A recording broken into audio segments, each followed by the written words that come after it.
నమస్కారం, welcome to I dream. ధర్మ మార్గం విత్ విజిత కార్యక్రమానికి స్వాగతం. ప్రస్తుతం మనతో పాటు ఉన్నారు అగస్త్య స్పిరిచువల్ ఆర్గనైజేషన్ వ్యవస్థాపకులు ఆదూరి ఉదయ్ భాస్కర్ గారు. ఇప్పుడు వారితో మాట్లాడదాం. నమస్కారం అండి. నమస్కారం. మనకి శ్రావణ మాసంలో నాగుల పంచమి, ఆ రోజున ఎక్కువగా సుబ్రహ్మణ్య స్వామి ఆరాధన చేస్తూ ఉంటారు. సుబ్రహ్మణ్య స్వామికి సంబంధించి అష్టకాలు కానీ స్తోత్రాలు కానీ పారాయణ చేస్తూ ఉంటారు.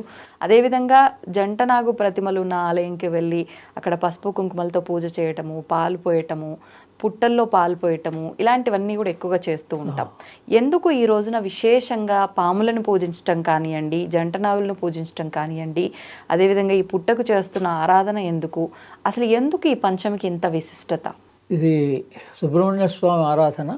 నాగ పంచమి ఉంటుంది, సుబ్రహ్మణ్య షష్ఠి ఉంటుంది, తర్వాత నాగుల చవితి ఉంటుంది.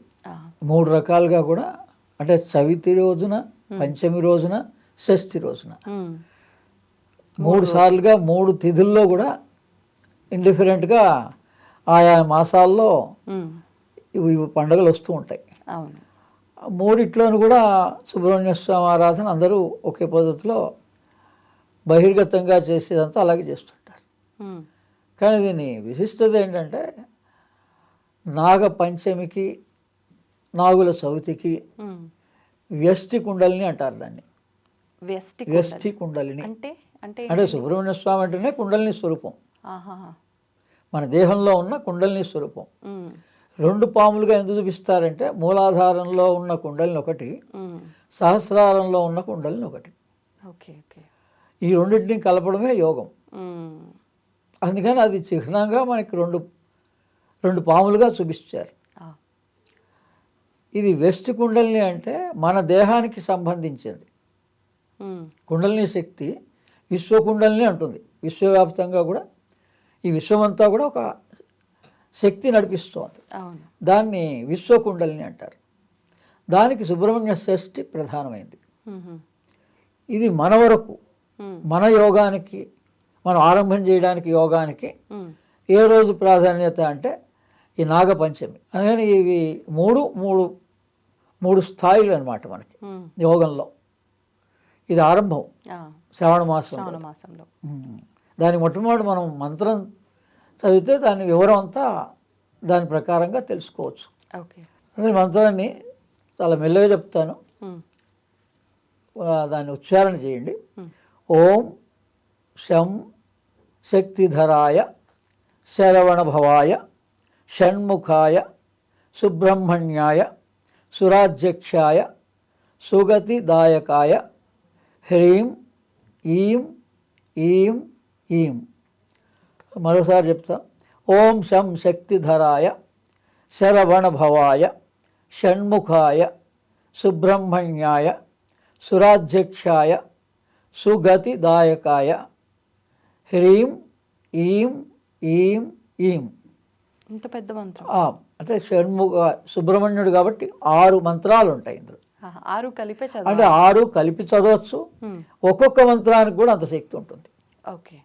అంటే సామాన్యంగా సుబ్రహ్మణ్య స్వామి మంత్రం అంటే శరవణ భవ అని ఇస్తారు, దానికి కూడా అంత శక్తి ఉంటుంది. అందుకని దీనికి ఈ వివరణ ఏంటంటే, ఓంకార స్వరూపుడు గణపతి, శక్తికి సంబంధించిన బీజాక్షరం సుబ్రహ్మణ్య స్వామి. హిరీం సుబ్రహ్మణ్య స్వామి మంత్రం హిరీం. అంటే ఏకమంత్రంగా మనం చేయాలంటే హిరీం మంత్రం. అంటే శివస్వరూపము గణపతి అయితే శక్తి స్వరూపం సుబ్రహ్మణ్య స్వామి. మన లోపల అగ్ని వాయు సమ్మేళనం ప్రాణం. అంటే ఈ సుబ్రహ్మణ్య స్వామి వల్ల ఏంటంటే మనలో ప్రాణశక్తి వృద్ధి చెందుతుంది. ధ్యానం చేయాలండి, మంత్రధ్యానంతో.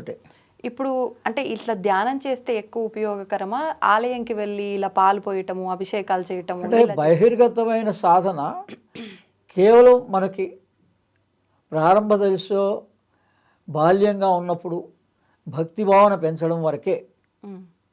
అది అందరికీ కామన్. అది ఇంకా తర్వాత మనం ఊహొచ్చిన తర్వాత నుంచి కూడా ఒక పెద్దల ద్వారా కానీ గురుపదేశం ద్వారా కానీ మంత్రాన్ని, ఈ మంత్రాన్ని ఇప్పుడు గణపతి అందరికీ అవసరమే కదా. ఓంకార స్వరూపుడు గణపతి అంటే ఆ ఓంకారం, ఆయన స్వరూపం కూడా ఓంకారంగా కూడా గణపతిని ఆరాధిస్తూ ఉంటున్నాం కదా. అందుకని ఓంకార స్వరూపం గణపతి, ఈ ప్రణవ తత్వం సుబ్రహ్మణ్య స్వామి. అంటే ఓంకారాన్ని, ఓంకార తత్వాన్ని ఈశ్వరుడికే ఉపదేశించాడు సుబ్రహ్మణ్య స్వామి. అందుకని ఆయనకు ఆ అథారిటీ ఇచ్చారు. ఓంకార తత్వం అంటే భగవంతుడు అన్న భగవతత్వంలో భగవతత్వం గొప్పది. అంటే మనం అక్కడ ఆరంభంలో విగ్రహారాధనతో ఆరంభమైతే దాని జ్ఞానాన్ని పొందడమే తత్వం. ఏ దేవత అయినా కానీ తత్వం దగ్గరకు వచ్చేవాడికల్లా ఇంకా నామరూపాలు ఏమీ అవసరం ఉండదు. మీరు ఎక్కడన్నా ఆరంభం చేయండి, ఇష్టదేవత, ఆ దేవత యొక్క తత్వం మనలోనే ఉంటుంది.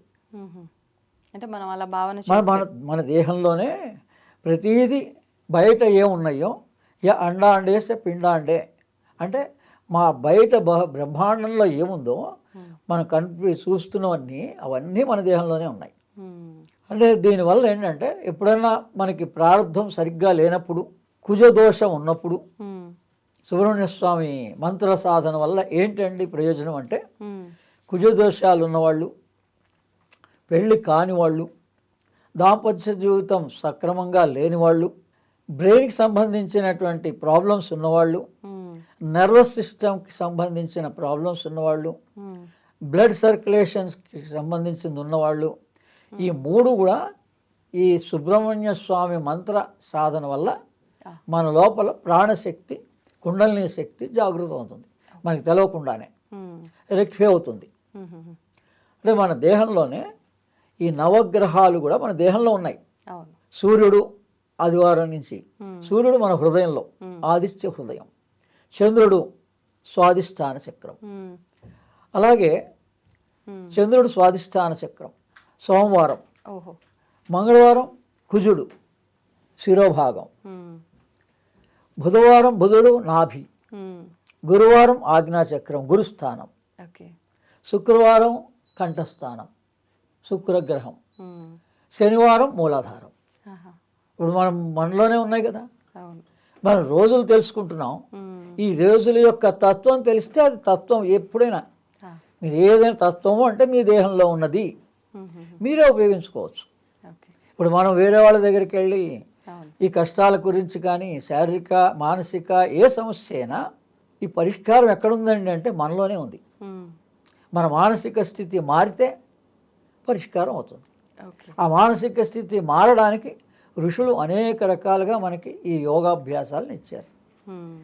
అందుకని ఈ మన లోపల ఈ యోగం అంతా కూడా మనస్సు ఆత్మలో కలిసే వరకు యోగం, మనస్సు ఆత్మలో కలిసే వరకు యోగం. ధ్యానం ఏంటండి అంటే నిష్క్రియ ధ్యానం. ధ్యానంలో క్రియ లేదు. యోగం పూర్తయిపోతేనే ధ్యానం వస్తుంది. ధ్యానం కుదరటం లేదండి అంటున్నారు చాలామంది. యోగం పూర్తి అవ్వలేదు అని దాని అర్థం.